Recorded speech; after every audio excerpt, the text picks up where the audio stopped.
Você se sente esgotado por sorrisos que escondem adagas? Exausto de navegar em um oceano de gentilezas falsas, onde cada palavra amigável parece ter um preço oculto? E se eu te dissesse que existe um código de 2000 anos, usado por imperadores e estrategistas, que te torna imune a 99% das traições e manipulações que te cercam? A verdade, que poucos têm coragem de admitir, é esta: a traição não se elimina, se antecipa. A falsidade não desaparece do mundo, mas você pode aprender a enxergá-la com uma clareza que beira a premonição. E hoje, você aprenderá a ver o que ninguém mais vê. Antes de mergulharmos fundo nesta jornada, quero que você pare um instante. Respire. Quero que se conecte com a razão que te trouxe até aqui. Diga nos comentários seu nome e o maior desafio que você enfrenta ou já enfrentou com pessoas falsas. Não por vaidade, mas por união. Sua história nos conecta, nos fortalece e prova que esta dor não é só sua. Somos uma comunidade de mentes que despertam. Agora, vamos encarar a realidade. O mundo moderno se tornou um gigantesco campo de batalha social. As redes sociais nos transformaram em curadores de uma vida perfeita que não existe. A pressão por ser aceito, por pertencer, nos obriga a usar máscaras. E nesse grande baile de máscaras, a autenticidade se tornou um artigo de luxo e a hipocrisia, a moeda corrente. O resultado? Uma epidemia de solidão acompanhada. Estamos rodeados de pessoas, mas nos sentimos profundamente sós. Confiamos e somos apunhalados. Abrimos o coração e ele é usado como um manual de instruções para nos ferir. Mas isso acaba hoje. Para nos guiar nesta jornada, não usaremos livros de autoajuda superficiais. Usaremos as ferramentas de dois dos maiores estrategistas da mente humana. De um lado, a astúcia brutalmente honesta de Nicolau Maquiavel, o homem que desvendou o poder como ninguém. Do outro, a fortaleza inabalável dos estoicos, como Sêneca e Marco Aurélio, os mestres da paz interior em meio ao caos. Eles parecem opostos, não é? Um ensina o poder, o outro a paz. Mas hoje você descobrirá que eles são as duas faces da mesma moeda, a da sobrevivência emocional. Maquiavel te dará a estratégia para o mundo exterior. O estoicismo te dará a força para o seu mundo interior. Juntos, eles te darão a caixa de ferramentas completa para a guerra silenciosa das relações humanas. Então, prepare-se. O primeiro capítulo do seu manual de sobrevivência começa agora. Um dos erros mais comuns, mais perigosos e que mais causa sofrimento neste mundo é confiar rápido demais. Vivemos em uma sociedade que romantiza a confiança cega. Nos ensinam que desconfiar é um sinal de mau caráter, que abrir o coração de imediato é uma prova de nobreza, que duvidar da boa-fé alheia é ser pessimista. Mas e se eu te disser que essa ideia, essa nobreza mal entendida, é precisamente o que te torna um alvo? E se essa virtude, quando aplicada sem sabedoria, for a porta de entrada que os falsos, os aproveitadores, usam para entrar na sua vida e te destruir por dentro? Nicolau Maquiavel, em sua análise fria da natureza humana, foi brutalmente claro. Os homens esquecem mais rápido a morte do pai do que a perda do seu patrimônio. Por que essa frase é tão importante e tão chocante? Porque ela revela uma verdade fundamental. Na maioria das vezes, as pessoas não são leais a você, à sua essência, ao seu caráter. Elas são leais às suas próprias necessidades, aos seus próprios interesses, aquilo que você pode lhes proporcionar. E quando esses interesses mudam, ou quando você deixa de ser útil para elas, a lealdade evapora como fumaça. O grande erro, a raiz de tanta decepção, é supor que os outros pensam como você. Você é leal e presume que serão leais contigo. Você é honesto e acredita que não te enganarão. Você se importa e espera que se importem de volta. Mas o mundo, infelizmente, não opera sob a sua bússola moral. Maquiavel e os estoicos, por caminhos diferentes, concordam em um ponto poderoso. Não espere virtude onde não há necessidade de tê-la. Não entregue a sua alma, os seus planos mais profundos, os seus medos mais secretos, a quem ainda não te provou, com ações consistentes no tempo, que é digno de confiança. Pense neste exemplo E seja honesto se já não o vivenciou. Você começa um novo emprego, cheio de planos e esperanças. Conhece um colega que parece ser a alma da empresa. Ele é carismático, te conta as fofocas, te defende em uma ou duas reuniões pequenas. Ele te chama para o café, te adiciona nas redes sociais. Parece uma amizade genuína, nascida em tempo recorde. Sentindo-se seguro, em questão de semanas você desabafa. Conta sobre suas ideias inovadoras para um projeto, suas frustrações com o chefe, suas ambições, suas inseguranças. Você entrega a ele o mapa do seu mundo interior. Até que numa segunda-feira fatídica, você entra na sala de reunião e lá está ele, na frente do diretor, apresentando a sua ideia como se fosse dele, usando as suas frustrações para se posicionar como o solucionador de problemas.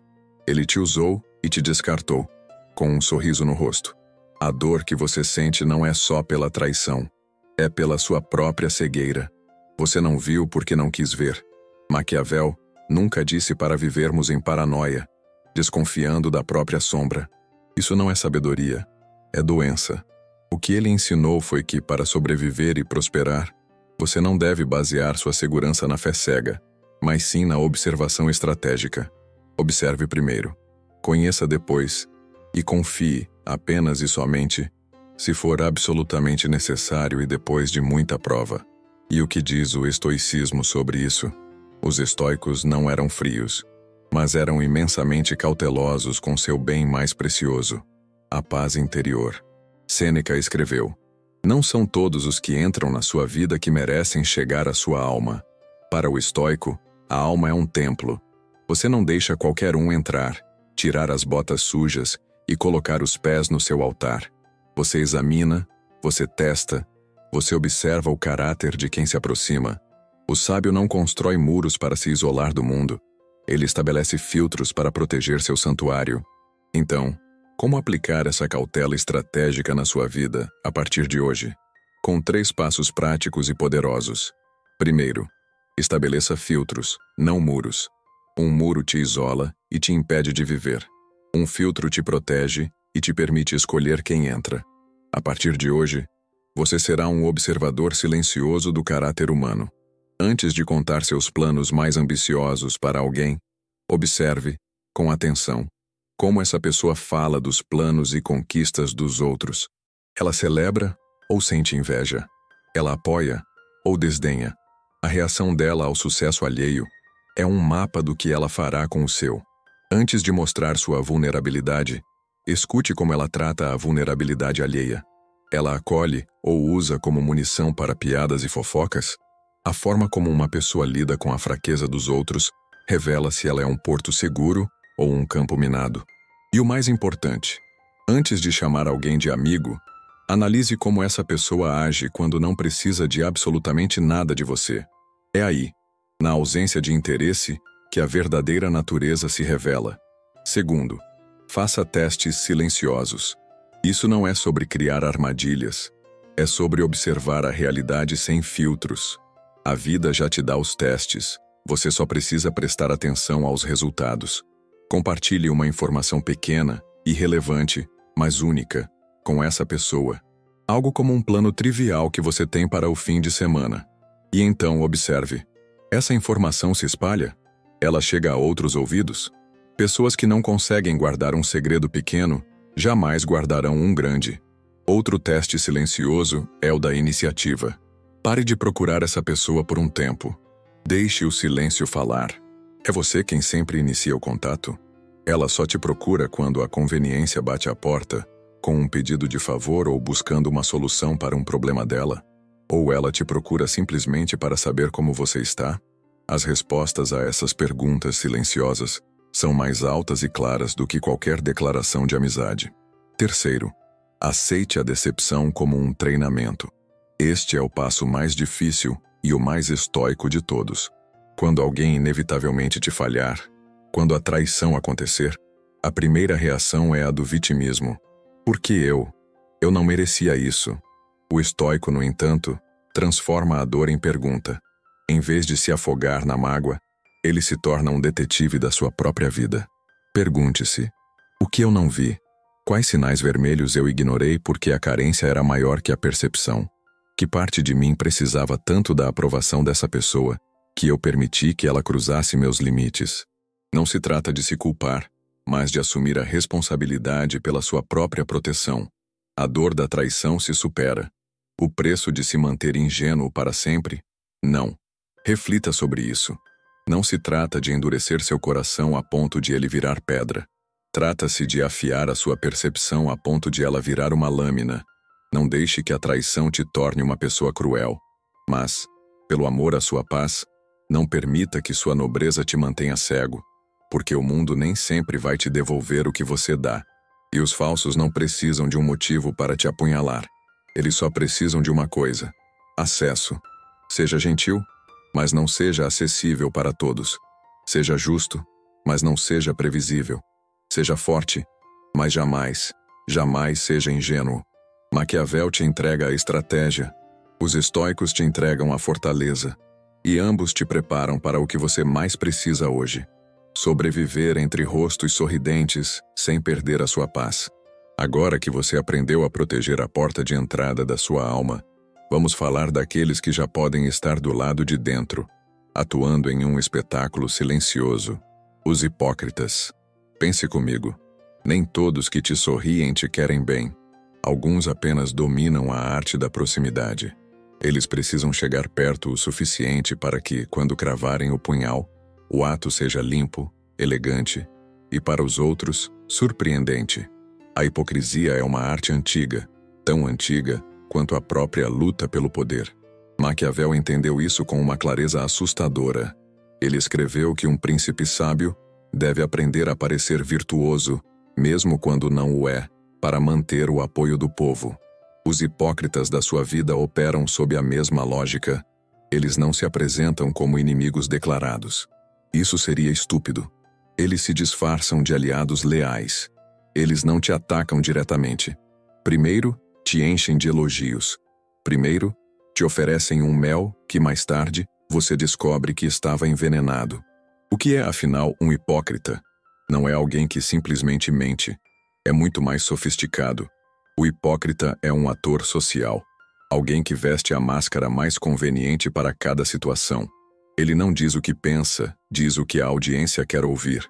Ele não faz o que é certo, faz o que lhe traz benefícios. A bússola moral dele aponta sempre para uma única direção: o próprio umbigo.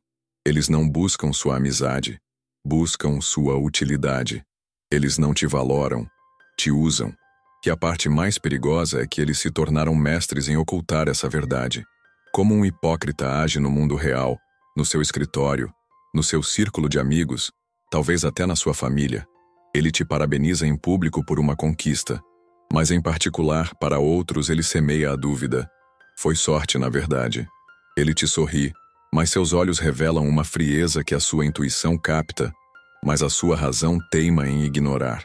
Ele te escuta com uma atenção quase terapêutica, não porque se importa com seus problemas, mas porque está coletando informações, mapeando suas fraquezas, entendendo suas ambições, para usá-las a seu favor no futuro. Ele te oferece ajuda, mas nunca uma ajuda que lhe custe muito. É sempre um gesto calculado para parecer bom ou pior, para criar em você uma dívida invisível de gratidão, que ele cobrará no momento mais oportuno. O exemplo mais doloroso é aquele parente que parece sempre preocupado com você, mas que, na verdade, torce secretamente pelo seu fracasso, só para poder dizer a frase que alimenta seu ego: "Eu te avisei." Ou aquele colega de trabalho que finge te admirar, te chama de campeão, mas que em cada oportunidade sutilmente mina sua credibilidade com o chefe. Essas pessoas não gritam seu veneno, elas o sussurram. E é por isso que a maioria das pessoas não as percebe. Mas você, a partir de agora, começará a ver com uma clareza cristalina. Para enxergar através dessa névoa de falsidade, você precisa de um novo par de lentes. E essas lentes são forjadas na sabedoria combinada de Maquiavel e dos estoicos. Ambos te ensinam a ignorar o barulho das palavras e a focar no silêncio dos atos. Maquiavel te diria, com sua clareza brutal: não julgue um homem por suas palavras, mas pelo que lhe convém fazer. O que isso significa? Significa que palavras são a ferramenta mais barata e eficaz do manipulador. Elogios não custam nada. Promessas são gratuitas. Declarações de lealdade são apenas ar vibrando. A verdade não está no que uma pessoa diz, especialmente se o que ela diz não lhe custa absolutamente nada. A verdade está em suas ações, especialmente nas ações que são difíceis, nos pequenos sacrifícios, na consistência ao longo do tempo. Quer detectar um hipócrita? Pare de ouvir e comece a observar. Observe isto. Como eles tratam as pessoas que não podem lhes oferecer nada em troca. O garçom, o motorista de aplicativo, a equipe de limpeza, uma pessoa que é gentil com o chefe e arrogante com o porteiro, não tem caráter, tem uma estratégia. Observe a consistência. A pessoa é a mesma ao seu lado e ao lado de outros? Ou ela se transforma em um camaleão social, mudando de opiniões, de humor e até de personalidade dependendo da plateia? Aquele que precisa de muitas máscaras não tem um rosto verdadeiro. E, finalmente, observe a coerência. Existe um abismo entre o que a pessoa prega e o que ela pratica? Ela fala sobre honestidade, mas vive de pequenos golpes? Ela prega lealdade, mas sua vida é um cemitério de amizades traídas? É nesse espaço, entre a palavra e a ação, que o hipócrita se revela. E os estoicos? Eles nos guiam para dentro. Marco Aurélio escreveu em seu diário: preste atenção à essência, não ao invólucro. Um sábio não se deixa seduzir por um tom de voz doce, nem se deixa levar por gestos amáveis que não nascem do caráter, mas do cálculo. Tradução para os dias de hoje. Não é porque alguém te abraça que ele te aprecia. Não é porque alguém te chama de irmão ou amiga que isso signifique lealdade. Os gestos vazios são abundantes e baratos. O caráter, a integridade, essa sim é rara, e ela não consegue ser fingida por muito tempo. Então, a pergunta de $1 milhão: como lidar com os hipócritas que você acabou de identificar na sua vida? Aqui, você não precisa de confronto. Você precisa de estratégia emocional. Você precisa de uma fortaleza silenciosa. Grave estas 3 táticas. Tática número 1. Não os confronte diretamente. Parece contraintuitivo, eu sei. Sua vontade é de gritar, de expor a farsa. Mas um hipócrita raramente admite sua dupla face. Confrontá-lo abertamente só o tornará mais sutil, mais cuidadoso. Ele vai virar o jogo, te acusar de ser louco, de estar imaginando coisas, e vai se pintar como a vítima da sua agressividade. Não dê a ele esse poder. A chave não é explodir. A chave é identificar e, silenciosamente, marcar sua distância estratégica. Reduza o fluxo. A informação que você dá, o tempo que você dedica, o acesso que ele tem ao seu mundo. Deixe-o morrer de fome, privando-o do seu bem mais precioso, a sua atenção. Tática número 2. Deixe que se exponham sozinhos. O maior inimigo de um hipócrita é o tempo. Eles são inconsistentes por natureza. Suas mentiras, suas máscaras, suas promessas vazias. Com o tempo, elas começam a se contradizer. A história que ele contou para você não bate com a que ele contou para outro. A máscara cai, mesmo que por 1 segundo. Seu trabalho não é arrancá-la. Seu trabalho é ter a paciência estoica de esperar e observar, em calma, enquanto o tempo, o juiz mais implacável de todos, faz o trabalho por você. Tática número 3. Nunca, jamais, dependa emocionalmente deles. O hipócrita se alimenta da sua necessidade de validação. Se você precisa da aprovação dele para se sentir bem, ele te tem nas mãos. Se você entrega a ele o poder sobre a sua autoestima, ele vai brincar com ela como um gato brinca com um rato. A única forma de se proteger de verdade é estar em paz consigo mesmo. É ter uma autoestima que venha de dentro, não de aplausos externos. E isso, meu amigo, minha amiga, só se consegue com treinamento interior. Pense nisto. A hipocrisia só pode te ferir se você der a ela o poder. O elogio de um hipócrita é uma corrente disfarçada de abraço. Hoje em dia, fingir se tornou a norma. Fingir interesse, fingir apoio, fingir bondade. Mas você, com esta nova consciência, pode ver a diferença.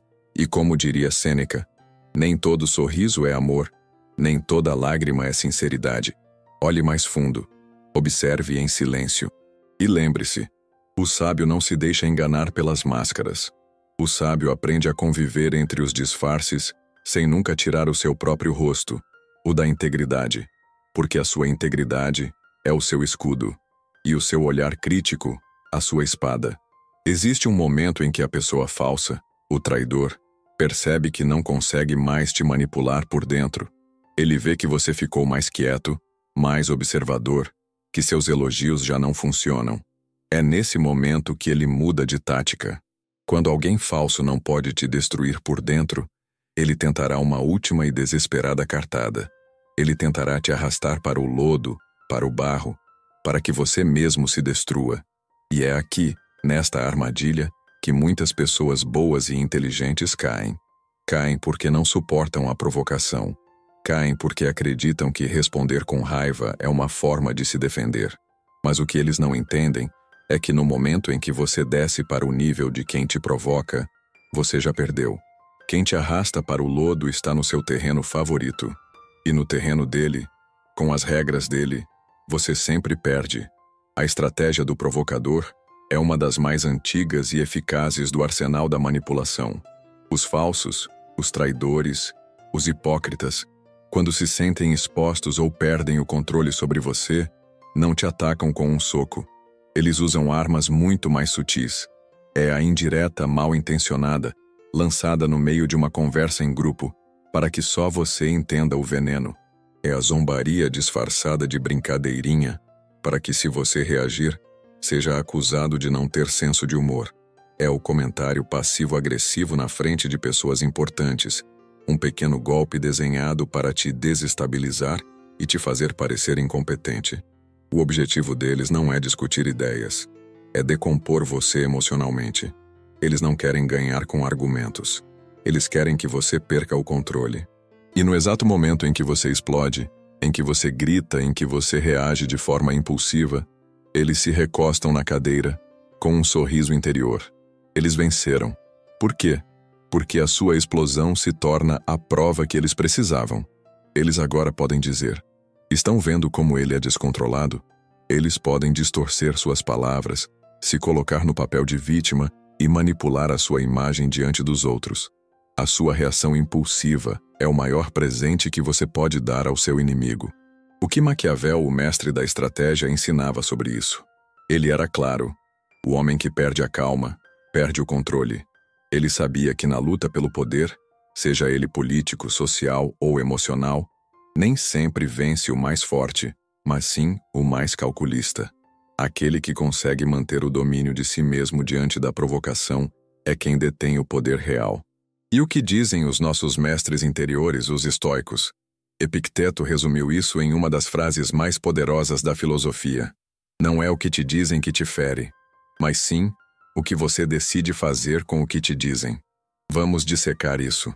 O insulto, a crítica, a provocação são apenas palavras, gestos, atos externos. Eles não têm poder intrínseco. O sofrimento, a raiva, a dor, tudo isso vem da sua interpretação. Vem da sua escolha de tomar aquilo como pessoal. Vem da sua necessidade de reagir para defender um ego frágil. O estoico não ignora a provocação. Ele a transcende. Não porque ele seja fraco ou passivo, pelo contrário, porque ele é forte o suficiente para saber que responder com emoção é entregar o controle do seu estado interior para o inimigo. É deixar que o outro dite as suas ações. E um homem livre jamais entrega esse poder. Vamos levar isso para um cenário prático. Imagine. Você está em uma reunião de trabalho importante. Você está apresentando seus pontos com clareza. De repente, um colega, aquele que você sabe que compete com você, te interrompe e diz em um tom de deboche: claro, porque você sempre tem uma opinião sobre tudo, não é? Ele te observa de canto de olho. O resto da sala fica em silêncio. Todos os olhos estão em você. Eles não estão esperando sua resposta, estão esperando sua reação. A isca foi lançada. Se você morder a isca, você se justifica. Não é verdade. Eu só falo quando é importante. Ou você ataca. Melhor do que quem nunca tem nada a dizer. Pronto. Você caiu na armadilha. A reunião foi desviada, você pareceu reativo e inseguro, e o provocador venceu. Você está no lodo. Agora, imagine que você faz algo diferente. Você ouve o comentário. Em vez de sentir o sangue ferver, você faz uma pausa de 2 segundos. Apenas 2 segundos. Você o encara, não com raiva, mas com uma calma desconcertante. Você dá um leve, quase imperceptível sorriso. E então, sem dizer uma única palavra a ele, você se vira para o resto do grupo e continua sua apresentação exatamente de onde parou. Como eu estava dizendo, o que você acabou de fazer? Você o desarmou. Você o expôs com uma elegância brutal. Você mostrou a todos na sala que a provocação dele foi tão insignificante que não merecia 1 segundo do seu tempo ou da sua energia. Você não só manteve o controle, você demonstrou um nível de poder que o silêncio grita mais alto que qualquer insulto. Isso é poder. Então, como lidar com essas provocações no dia a dia? Primeiro, pratique o silêncio tático. O silêncio nem sempre é omissão ou fraqueza. Quando usado com inteligência, ele é uma demonstração de superioridade. Ele comunica: o que você disse não tem relevância suficiente para me tirar do meu centro. Lembre-se do velho ditado, que é pura sabedoria estoica e maquiavélica. Nunca discuta com um idiota. Ele te arrastará para o nível dele e te vencerá pela experiência. Deixe o provocador se afogar no ridículo de suas próprias palavras. Segundo, fale apenas quando o impacto da sua fala for maior que o impulso. Haverá momentos em que uma resposta é necessária para estabelecer um limite. Mas a regra de ouro é: espere a onda de emoção passar. Nunca fale no pico da raiva. Quando sua mente estiver calma e sua voz firme, responda. Mas não responda com uma acusação. Responda com uma pergunta que devolve o foco para ele. Uma pergunta cortante, mas dita com calma. Desculpe, não entendi. Existe algo construtivo que você queira dizer com esse comentário, ou você está apenas tentando chamar atenção? Esta pergunta não ataca, mas expõe a intenção e o força a se justificar. Terceiro, lembre-se de que você não tem a obrigação de corrigir todo mundo. Esgotar sua energia tentando educar pessoas que se alimentam de negatividade é inútil. Você não está nesta terra para ser o professor de todo provocador ou o psicólogo de toda pessoa amarga. Você está aqui para proteger sua paz e seguir seu caminho. Às vezes, a atitude mais sábia é simplesmente sorrir, balançar a cabeça em compreensão silenciosa e seguir em frente, deixando-os para trás, perdidos em seu próprio lodo. A reflexão final desta cena é uma das mais libertadoras de toda a jornada. Não lutar no lodo não te torna fraco, te torna livre.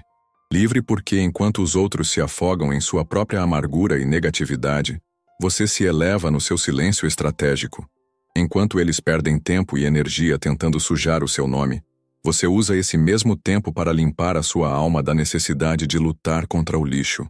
Lembre-se, a cada minuto, a cada segundo, você decide quem e o que merece a sua energia. E na maioria das vezes, a resposta mais sábia, o movimento mais poderoso, é guardar silêncio, sorrir com a força da sua paz interior e continuar caminhando. Como disse o imperador Marco Aurélio, o melhor desprezo é não parecer afetado. E essa, meu amigo, minha amiga, é a arte de vencer sem se sujar. Até agora, aprendemos a nos defender, a observar, a manter a calma. Mas para sobreviver e prosperar de verdade neste mundo, a defesa não é suficiente. Você precisa de uma estratégia de vida completa.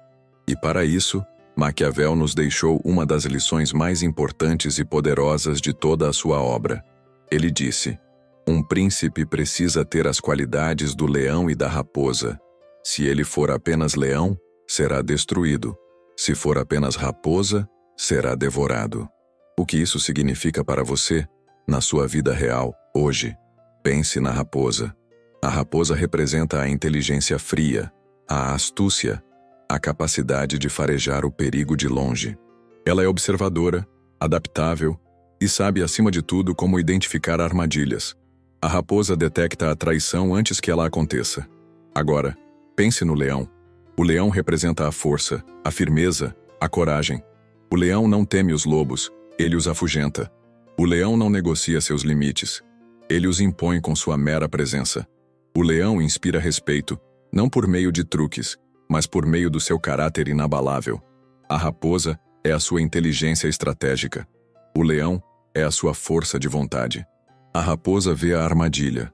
O leão age com poder se a armadilha for acionada. E você, para se tornar invulnerável, precisa desenvolver os dois. O que acontece se você é apenas um deles? Se você é apenas raposa, você será muito astuto. Lerá as pessoas com perfeição, entenderá as intenções ocultas, verá a falsidade de longe. Mas se você não tiver a coragem do leão para agir, para impor respeito, para dizer basta, de que adianta a sua visão? Você verá a traição vindo em sua direção, em câmera lenta, e ficará paralisado. Os hipócritas te cercarão, se aproveitarão do seu silêncio e te verão como fraco, porque você sabe, mas não age. E se você for apenas leão, você será forte, corajoso, direto, mas agirá por impulso. Mostrará suas garras antes da hora, tornando-se completamente previsível. E as pessoas astutas, as raposas do mundo, usarão a sua própria força contra você. Elas te provocarão, sabendo que você vai explodir. Elas usarão sua reatividade para te manipular, porque o poder bruto, a força sem inteligência, é uma porta aberta para a derrota. É por isso que Maquiavel não falava em escolher um ou outro. Ele falava em combinar os dois, em se tornar um ser híbrido, imprevisível e completo. E onde os estoicos entram nisso? À primeira vista, essa estratégia parece se afastar da virtude estoica. Mas não se engane. Os estoicos também falavam de força interior e da sabedoria para agir. Marco Aurélio dizia: a melhor vingança é não ser como o seu agressor. Esta é a sabedoria da raposa, que se recusa a descer ao nível do outro. Mas a melhor defesa, ele completaria, é estar preparado. Este é o poder do leão. O estoico não é ingênuo. Ele observa o mundo com a cautela de uma raposa. E ele age com a força de um leão, mas apenas quando é justo e necessário. Para o estoico, não há espaço para a vingança impulsiva do leão ferido, mas há uma necessidade absoluta de agir com a firmeza serena do leão que protege seu território, sua paz, sua dignidade, seus valores. Então, como aplicar essa dualidade letal na sua vida? Começamos pelo modo de observação. Primeiro, ative o seu modo raposa. Aprenda a ler o ambiente antes de agir, antes de falar, antes de se entregar. O modo raposa não é reativo, ele é analítico. Antes de se envolver emocionalmente com alguém, antes de o promover de conhecido para amigo, faça a si mesmo as perguntas-chave da raposa. Como essa pessoa trata aqueles que socialmente estão abaixo dela e não podem lhe servir? A forma como alguém trata o invisível é a medida do seu verdadeiro caráter. Como ela reage quando outra pessoa brilha? Ela aplaude genuinamente ou seu rosto se fecha em uma máscara de inveja mal disfarçada? Ela é constante em suas atitudes e opiniões ou muda convenientemente para agradar quem está no poder? A raposa que vive em você não precisa falar tudo o que sabe. Ela não revela suas verdadeiras intenções. Ela não entrega seu plano. Ela apenas observa, coleta dados, mapeia o terreno, em silêncio, até que chegue o momento de agir, ou de não agir. A raposa em você agora sabe observar, analisar e esperar. Mas a astúcia sem ação é, no fundo, uma forma de covardia, e é por isso que você também precisa do leão. Segundo, libere o seu modo leão. Quando o seu modo raposa já coletou dados suficientes, quando você tem certeza de que um limite real foi cruzado, quando alguém te usou, te traiu, te ridicularizou abertamente, então, e somente então, é o momento de ser leão. Mas aqui está o segredo que a maioria das pessoas não entende. Ser leão não é sobre gritar, não é sobre violência, não é sobre perder o controle. Isso seria o leão estúpido, que cai na armadilha do provocador. Ser leão é sobre colocar limites com uma clareza e uma firmeza tão absolutas que o outro entenda, sem sombra de dúvida, que com você não se joga. Às vezes, o respeito não chega através das suas palavras, mas através da sua coragem de cortar aquilo que você não merece mais tolerar. Vamos a um exemplo prático. Você tem um amigo que que constantemente faz comentários passivo-agressivos sobre suas escolhas e conquistas. Na primeira vez, você ativa o modo raposa. Você observa. Nenhum pio. Na segunda vez, a mesma coisa. Você coleta mais um dado. Você confirma o padrão. Sua raposa interior te diz: isto não é um acidente, é um hábito. Na terceira vez, a armadilha se repete. É aqui que o leão desperta. Mas ele não ruge. Ele não ataca. Com a calma de quem está no controle, você o encara e diz com a voz firme e sem emoção: eu percebi que você consistentemente faz comentários que buscam me diminuir, disfarçados de piada. Eu não tenho espaço na minha vida para esse tipo de dinâmica. E então, vem o movimento final do leão, o mais importante: o silêncio e a ação. Você não espera por uma desculpa. Você não entra em um debate. Você se levanta e se afasta. Você para de responder às mensagens dele com a mesma frequência. Você se torna para ele energeticamente indisponível, sem insultos, sem drama, mas com uma autoridade que ecoa. Isso é agir como um leão. Terceiro, mantenha-se em equilíbrio, nem vítima, nem verdugo. A chave de toda esta filosofia é o equilíbrio. A raposa te protege do engano do mundo. O leão protege a sua dignidade. Você não precisa se tornar desconfiado de todo mundo, isso seria a paranoia da raposa. Mas você também não pode entregar sua confiança a qualquer um. Isso seria a ingenuidade do leão. Você não precisa se tornar uma pessoa fria, mas precisa ser firme. Não reaja a partir da sua ferida. Responda a partir da sua estratégia. A reflexão profunda deste capítulo é esta: a sobrevivência emocional no mundo de hoje não é uma questão de ser o mais bonzinho, nem de ser o mais forte. É uma questão de ser o mais consciente. Pessoas falsas existem, e o mundo não vai mudar para te agradar. Mas você pode mudar a maneira como se move entre elas. Você não precisa de vingança. Você só precisa se tornar tão inteligente que eles não consigam mais te enganar, e tão forte que eles não consigam mais te manipular. Quando você domina a arte de ser raposa e leão, você para de temer os traidores. São eles que começam a temer a sua clareza e a sua força. Agora, preciso falar diretamente com uma parte de você. A parte boa. A parte que se identifica com tudo o que falamos, mas que, no fundo, sente um conflito. Porque você é uma pessoa boa. Você gosta de ajudar, de confiar, de ver o melhor nos outros. E por causa disso, você foi ferido. Repetidamente. Escute bem. Ser bom não é ser estúpido. Ser nobre não é ser ingênuo. E ter um coração generoso não significa que você precise permitir que os outros o usem como capacho. Muitos traidores, muitos manipuladores sobrevivem e prosperam, porque se aproveitam dos bons.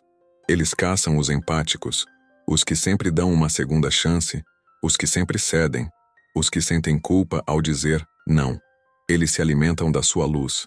Mas hoje, você vai despertar para uma verdade libertadora. A bondade, para sobreviver, precisa de um escudo.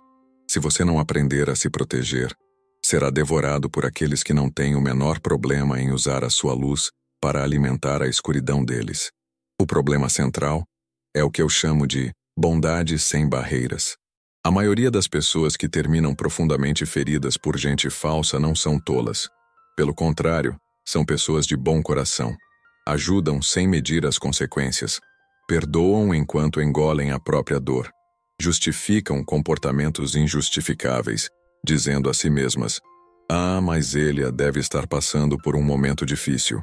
Mas chega um ponto em que não se trata mais de entender o outro. Trata-se de cuidar de si mesmo.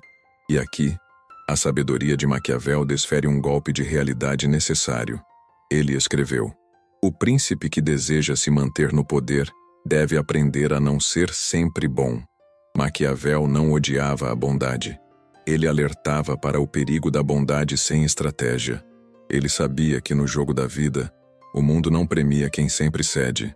Premia quem sabe quando dar e quando dizer basta. A compaixão descontrolada, a empatia sem limites, se transforma em uma perigosa forma de autossabotagem. E você precisa urgentemente abrir os olhos para isso. E o que dizem os estoicos sobre isso? Eles que pregavam a virtude acima de tudo? Eles também pregavam a autoproteção emocional. Sêneca, em uma de suas cartas, escreveu algo que deveria ser gravado em nossas mentes. O sábio se cuida tanto de seus inimigos, quanto de seus amigos que não o são. O que isso significa? Significa que a maior parte do perigo não vem de inimigos declarados, mas de pessoas próximas, que usam a máscara da amizade. Significa que mesmo no seu círculo mais íntimo, o discernimento é uma obrigação. Ser estoico não é permitir tudo em nome da paciência. É saber, com serenidade e firmeza, quando soltar aquilo que te fere, mesmo que venha disfarçado de carinho. Pense naquele familiar ou amigo que está sempre em crise e você é sempre o socorro. Ele te pede dinheiro, favores, tempo, apoio emocional. E você, por ser uma pessoa boa, está sempre lá. Mas observe com honestidade. O que acontece quando é você quem precisa de algo? Silêncio. Desculpas. Desaparecimento. O que acontece quando você cai? Ele sente pena ou, no fundo, uma ponta de satisfação. O que acontece quando você brilha, quando alcança um sucesso? Ele celebra com você ou se torna distante, frio, invejoso? Você justifica. É da família. Temos uma longa história. Não quero parecer egoísta, mas eu te pergunto, e você? E a sua paz? E a sua dignidade? Ajudar alguém a se levantar é nobreza.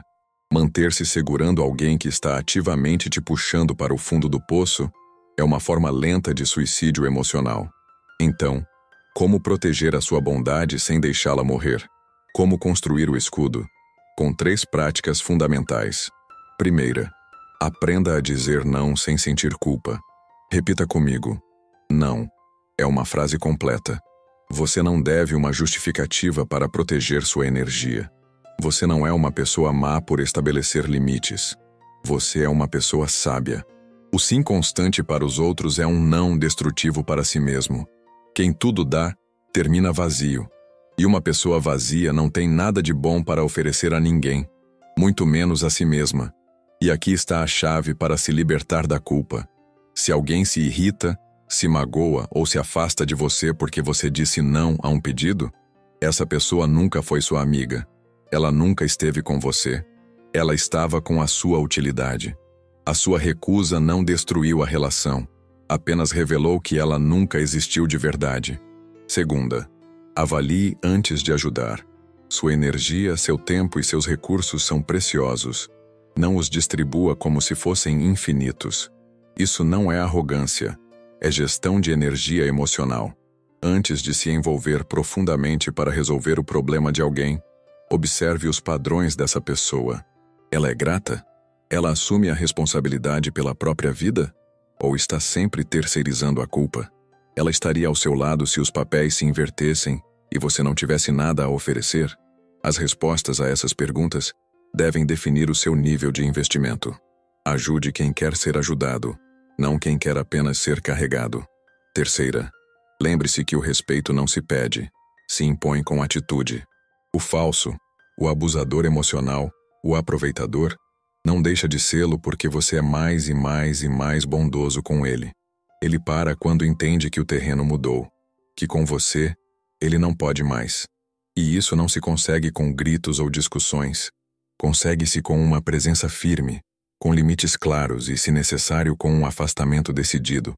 Você não precisa anunciar: estou me afastando de você por isso e por aquilo.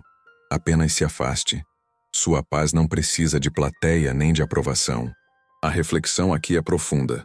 Ser bom, em um mundo complexo, significa ter um coração nobre e uma mente desperta. Não se trata de deixar de ajudar. Trata-se de ajudar primeiro a si mesmo. Porque ninguém que te ame de verdade vai te pedir para se quebrar em 1000 pedaços para manter a pessoa inteira. Sua paz não é negociável.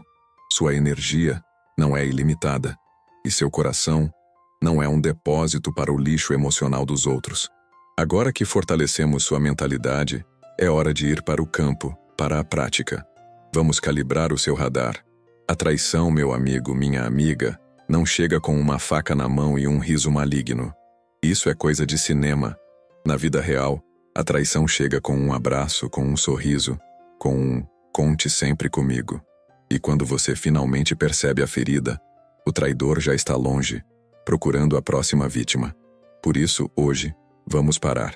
Vamos olhar com uma lupa para os sinais que muitas vezes sua intuição percebe, mas sua mente, viciada em otimismo, insiste em ignorar. O problema não é que não existam sinais. O problema é que nós escolhemos não vê-los. Maquiavel era claro sobre isso. Quem já traiu uma vez, trairá outra. A traição não é um acidente isolado, é um padrão de caráter. E se você não aprender a detectar os sinais desse padrão a tempo, continuará sendo pego de surpresa. Mas se você os vir antes, poderá se desviar da bala sem nem mesmo se sujar. Sinal. Número 1. Eles falam mal dos outros com você. Parece inofensivo, não é? Até cria uma falsa sensação de intimidade. Aquela pessoa que sempre tem uma fofoca, uma crítica, um segredo de outra pessoa para te contar. Você pensa, nossa, ela realmente confia em mim? Erro. O maior erro de todos. Entenda isto de uma vez por todas. A boca que te conta os segredos dos outros é a mesma boca que contará os seus segredos para outros. Uma pessoa que não tem lealdade aos ausentes, não terá nenhuma lealdade a você na sua ausência. Isso não é um sinal de confiança. É um atestado de falta de caráter. Sinal número 2. Eles desaparecem quando você não é útil. São os amigos do bom tempo. Quando você está no auge, consegue uma promoção, está feliz, eles aparecem. Te celebram, te elogiam, querem estar perto da sua luz. Mas quando você cai, quando perde o emprego, quando fica doente, quando não tem nada a oferecer, silêncio. Eles se tornam fantasmas. A presença deles é transacional. Se não há nada a ganhar, eles não têm por que investir. Observe quem está ao seu lado no inverno, não no verão. Aí reside a verdade. Sinal número 3. Eles te parabenizam com veneno oculto. É o elogio passivo-agressivo. Eles dizem, parabéns pela conquista. Você teve muita sorte, não é mesmo? Ou, que ótimo que você conseguiu, mas tem certeza de que vai dar conta?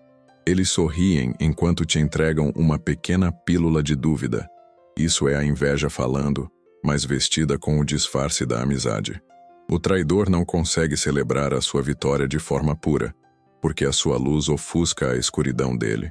Sinal número 4. O teste final. Seu crescimento os incomoda.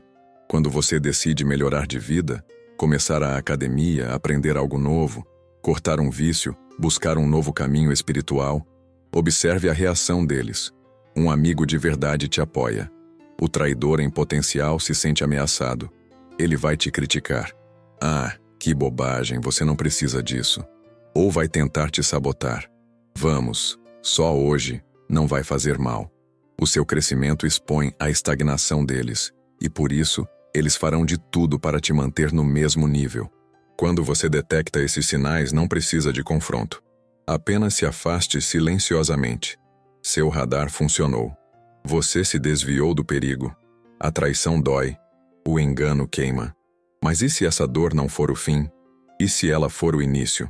Para os estoicos, o sofrimento não era um castigo, era uma forja. Era a matéria-prima da sabedoria. A dor da traição não veio para te destruir, veio para te formar. Ela é a lição que você não pôde aprender nos dias de sol. Em vez de perguntar por que isso aconteceu comigo, pergunte, o que isso veio me ensinar sobre mim mesmo? A resposta a essa pergunta transforma dor em poder. Não fui vítima. Fui testemunha do meu próprio despertar. O verdadeiro poder não é controlar os outros. É garantir que ninguém possa te controlar. E isso só se alcança com o desapego. Entender que as pessoas não te pertencem. Sua paz não pode depender da validação de ninguém. O apego à necessidade de ter o outro é a corrente que o manipulador usa para te prender. Quando você cultiva o desapego estoico, amando sem possuir, se importando sem ser dependente, você corta essa corrente. Se eles ficam, ótimo. Se eles vão, sua paz permanece intacta. Você se torna livre. Nem todo mundo merece uma explicação. Às vezes, o ato mais poderoso é o silêncio. Ir embora sem justificar, sem argumentar. Quem te feriu não merece o presente da sua explicação. Quem exige uma explicação para a sua partida, muitas vezes quer apenas uma chance de te manipular de volta. Sua paz, sua decisão, sua distância, não precisam da aprovação de ninguém. Deixe que sua ausência seja a mensagem final. Depois de toda essa jornada, a tentação é se fechar, construir um forte de gelo ao redor do coração e nunca mais confiar em ninguém. Mas isso não é uma vitória. Isso é deixar que os traidores vençam, transformando você em uma versão amarga de si mesmo. O objetivo não é esse. O objetivo é renascer das cinzas da dor como uma fênix. Mais forte, sim.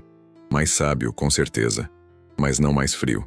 A meta final é ter um coração que ainda é capaz de amar e confiar, mas que agora está protegido por uma mente que se recusa a ser enganada. Um coração blindado, não um coração fechado. Olhe para trás. Lembre-se da pessoa que começou a assistir a este vídeo. Talvez cansada, desiludida, com o coração pesado. Agora olhe para você. A jornada foi longa, profunda. Você viajou pelos porões da natureza humana com Maquiavel e escalou os picos da fortaleza interior com os estoicos. Você não é mais um alvo fácil. Você não é mais um peão no jogo dos outros. Você agora caminha pelo mundo, não com medo, mas com consciência, com os olhos abertos, um coração protegido e uma paz interior que ninguém, absolutamente ninguém, pode mais roubar de você. A verdadeira vitória não é conseguir um mundo sem pessoas falsas. Isso é impossível. A verdadeira vitória é garantir que elas nunca mais consigam te tirar do seu centro, do seu poder, da sua paz. Se esta jornada de quase 1 hora te transformou, imagine o que ainda podemos construir juntos. Este não é apenas um canal, é um treinamento para a sua mente. É a sua forja semanal. Se você faz parte dos que despertaram, inscreva-se. Ative o sino para não perder nenhuma arma para o seu arsenal mental. E como um ato de compromisso consigo mesmo, deixe nos comentários a frase que marca o início da sua nova vida. Eu tenho o controle. Mostre ao algoritmo, mostre ao mundo, mas acima de tudo, mostre a si mesmo que sua nova vida, sua nova fortaleza, começou hoje. Seja bem-vindo.